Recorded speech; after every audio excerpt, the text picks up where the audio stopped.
વાંકાનેડા ગ્રામ પંચાયતના રેકોર્ડ કબજે. વિકાસ કાર્યોમાં ગંભીર ગેરરીતિની શંકા વધુ ઘાટી.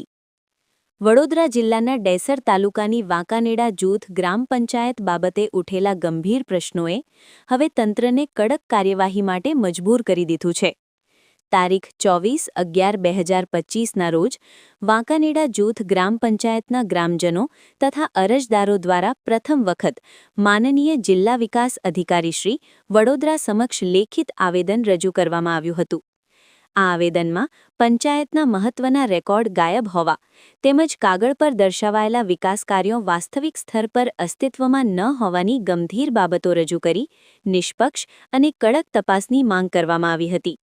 ત્યારબાદ માહિતી અધિકાર અધિનિયમ આરટીઆઈ હેઠળ પ્રાપ્ત થયેલી માહિતી પરથી સ્પષ્ટ થતું ગયું કે એક પછી એક અનેક વિકાસ કાર્યોમાં સંભવિત ગેરરીતિઓ બહાર આવી રહી છે. આ નવા પુરાવાઓના આધારે તારીખ 18/12/2025ના રોજ અરજદારે ફરી એકવાર માનનીય જિલ્લા વિકાસ અધિકારી શ્રી સમક્ષ બીજું આવેદન પુરાવા સહિત રજૂ કરી ભ્રષ્ટાચારની શંકાને વધુ મજબૂત આધાર આપ્યો હતો. આ તમામ ફરિયાદો અને રજૂઆતો બાદ આજે તારીખ 23/12/2025ના રોજ વડોદરા જિલ્લા કક્ષાની તપાસ ટીમ અચાનક વાંકાનેડા જૂથ ગ્રામ પંચાયત ખાતે પહોંચી હતી અને પંચાયતના તમામ રેકોર્ડ પોતાના કબજે લઈ લીધા છે. સામાન્ય રીતે રેકોર્ડ કબજે કરવાની કાર્યવાહી ત્યારે જ થાય છે જ્યારે રેકોર્ડની વિશ્વસનીયતા, સુરક્ષા અથવા ગંભીર ગડબડ અંગે તંત્રને શંકા હોય. તપાસ ટીમ દ્વારા રેકોર્ડ કબજે કરાયા હોવાની ઘટના પોતે જ એ વાત દર્શાવે છે કે મામલો હવે સામાન્ય વહીવટી ખામીનો નથી રહ્યો, પરંતુ વિકાસ કાર્યો, જાહેર નાણાંના ઉપયોગ અને પંચાયતના દસ્તાવેજોની વિશ્વસનીયતા અંગે ગંભીર તપાસના તબક્કામાં પ્રવેશી ગયો છે. અરજદારો દ્વારા કોઈ વ્યક્તિ સામે સીધો આરોપ લગાવવામાં આવ્યો નથી, પરંતુ રેકોર્ડ અને જમીન પરની હકીકત વચ્ચેના તફાવત અંગે સત્ય બહાર આવે અને જો કોઈ જવાબદાર હોય તો તેની સામે કાયદેસર કાર્યવાહી થાય એવી સ્પષ્ટ માંગ કરવામાં આવી છે.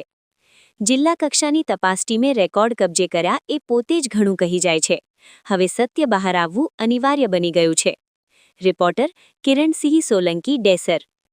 તારીખ 23/12/2025ના રોજ વડોદરા જિલ્લાના ડેસર તાલુકાના વાંકાનેડા ગામમાં ગ્રામજનો દ્વારા એક આવેદનપત્ર આપવામાં આવેલું હતું જિલ્લામાં.